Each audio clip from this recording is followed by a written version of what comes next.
welcomes you to the following presentation of the National Football League. 세계 스포츠 리그 중에 압도적 매출 1위, 피지컬 괴물들의 집합소 NFL. 근데 막상 규칙은 하나도 몰라서 뭔 재미로 보는지 모르겠다고요?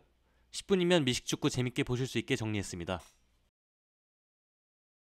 우선 경기 시간입니다. 경기는 15분씩 총 4쿼터로 진행됩니다. 쉬는 시간은 전반전이 끝난 2쿼터 후에만 12분 정도 쉬고 나머지는 진영만 교체합니다.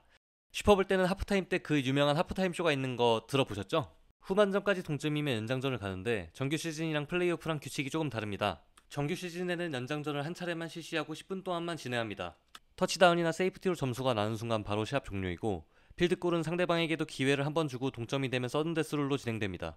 플레이오프에서는 15분 동안 반복해서 승부가 날 때까지 진행합니다. 각 팀에게 최초 공격권 1회씩은 보장해주고 그 이후에는 서든데스룰로 진행합니다. 이런 경기장 보신 적 있으신가요? 경기장 위에 뭔 숫자들이 찍혀있는 게 좀 생소하게 느껴지실 텐데 미식축구를 이해하려면 우선 이 경기장부터 알아야 합니다. 미식축구 경기장은 바로 이렇게 엔드존을 제외하고 양쪽으로 50야드씩 총 100야드로 되어 있습니다. 가운데 50을 두고 양쪽의 엔드존까지 몇 야드 남았는지를 의미한다고 생각하시면 됩니다. 경기는 동전 던지기를 이긴 팀이 공, 킥, 진영, 디퍼를 결정하면서 시작됩니다. 보통은 후반전을 좀 더 유리하게 가져가기 위해 이긴 팀은 디퍼를 많이 선택합니다. 일반적으로 킥오프는 공을 상대방 진영 엔드존 앞까지 최대한 깊숙이 공을 보내는 걸 말합니다. 공격하는 팀에게 킥오프를 하면 상대팀의 리턴맨이 공을 받아서 전진한 지점에서 공격이 시작됩니다.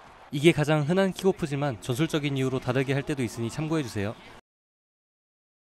경기 진행은 공격 위주로 설명드리겠습니다. 공격은 총 4번의 기회가 주어집니다. 양팀 선수들은 라인 오브 스크리미지라고 하는 저 파란색 라인에 정렬합니다. 해당 선을 기준으로 10야드 떨어진 곳까지 전진하면 공격권이 새롭게 갱신됩니다. 이외에도 경기 화면에는 경기 정보를 보여주는 상황판들이 있습니다. 우측 하단의 First and 10은 몇 번째 공격인지와 몇 야드 더 전진해야 하는지를 의미합니다. 공격은 총 4번까지 가능이니 Force까지 가능하고 야드는 반칙을 하거나 손실이 발생하면 10보다 더 커질 수도 있습니다. 그 옆에 박스에서는 몇 번째 쿼터인지와 함께 공격 시작까지 남은 시간을 보여줍니다. 공격하는 팀은 해당 시간 안에 공격을 시작해야 합니다. 공격이 시작되면 쿼터백이 센터로부터 스냅을 통해 공을 받아 공을 전진시키기 위한 전술을 전개합니다. 이 상황에서는 5야드 전진했으니까 세컨드 앤 5가 되겠죠? 아까랑은 다르게 이렇게 공을 들고 러시할 수도 있습니다. 이번에는 10야드를 넘었으니 공격권이 갱신됩니다. 공격 전개 방식은 크게 3가지로 볼 수 있습니다.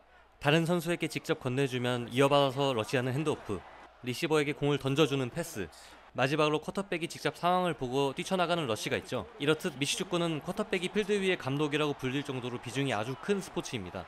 더 자세한 쿼터백의 역할은 따로 영상을 만들어서 정리해드리도록 하겠습니다. 첫 번째로 상대팀 엔드존까지 도달하는 것을 터치다운이라고 합니다. 터치다운을 성공하면 6점을 득점할 수 있고 추가 득점의 기회를 얻습니다.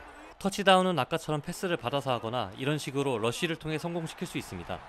터치다운 후에는 2가지 옵션 중 하나를 선택해 추가 득점할 수 있습니다. 그중 첫 번째는 15야드 거리에서 스냅해서 필드골을 차는 방식인데요. 성공률이 거의 90% 이상이기 때문에 안정적인 득점이 가능한 대신 1점을 줍니다. 두 번째 옵션은 2포인트 컨버전입니다. 2야드 거리에서 스냅해서 터치다운하면 2점을 주는 플레이입니다. 2야드에 2점이면 개꿀 아님? 라고 생각하실 수 있겠지만 실제로 성공률이 40-50% 정도밖에 되지 않아서 이런 꿀잼 상황을 만들어주기도 합니다.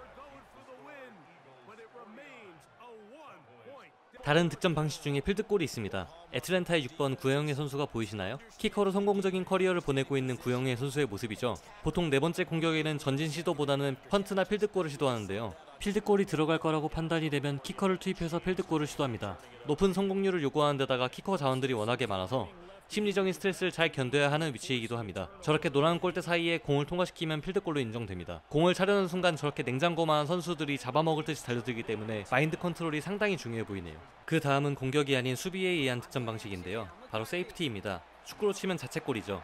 세이프티를 내주면 2점을 내주면서 공격권까지 내주게 되는 아주 치명적인 상황이지만 한 시즌에 몇 번 안 나오는 보기 드문 상황이기도 합니다. 이런 식으로 자기 진영의 엔드존에서 다운되면 점수를 내주게 되는데요. 성공한 팀 입장에서는 2점에다가 공격권까지 가져가기 때문에 분위기를 제대로 가져올 수 있는 플레이죠. 경기가 잘 풀려서 터치다운까지 한다면 정말 좋겠지만 더 이상 전진하기 어려운 상황이라면 다른 카드를 꺼낼 때도 있습니다. 그중 첫 번째 옵션은 아까 소개해드린 필드골이고 두 번째로 펀트가 있습니다. 일반적으로 세 번째 공격까지 시도했는데 상황이 여의치 않다고 판단되면 네 번째 공격에는 펀트를 통해 적진으로 공을 차버리는 판단을 합니다. 폴스다운까지 실패하면 그 자리에서 바로 공격권을 내주기 때문에 최대한 멀리 보내놓고 공격권을 넘겨주려는 목적입니다. 이때는 스페셜팀의 전문 펀터가 나와서 펀트를 차게 됩니다. 리턴맨은 킥오프처럼 공을 받아서 리턴하거나 받은 자리에서 공격권을 넘겨받아 공격을 시작합니다. 세 번째로 go for it입니다. 전문 용어는 force down conversion이라고 한다는데 그냥 go for it이라고 하는 게 일반적입니다. 썰드 다운 후에 펀트나 필드골이 아니라 그냥 공격 전개를 그대로 가겠다고 해서 go for it이죠. 주로 급하게 따라잡아야 하는 상황이나 야드가 정말 조금 남았을 때 아니면 각이 보일 때 쿼터백에게 믿음이 크다면은 go for it을 하긴 하죠. go for it은 심리적 부담이 큰데 성공하면 명장, 실패하면 욕바지가 되는 포인트이기도 합니다.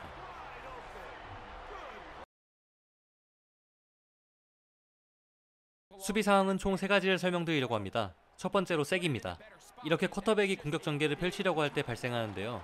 쿼터백이 공을 패스하거나 러시하지 못하고 수비수에게 태클당해 다운되는 걸 세기라고 합니다. 넘어진 대로 야드 손실 보고 공격 찬스도 날려먹는 거니까 쿼터백 입장에서는 악몽 같은 상황이겠죠.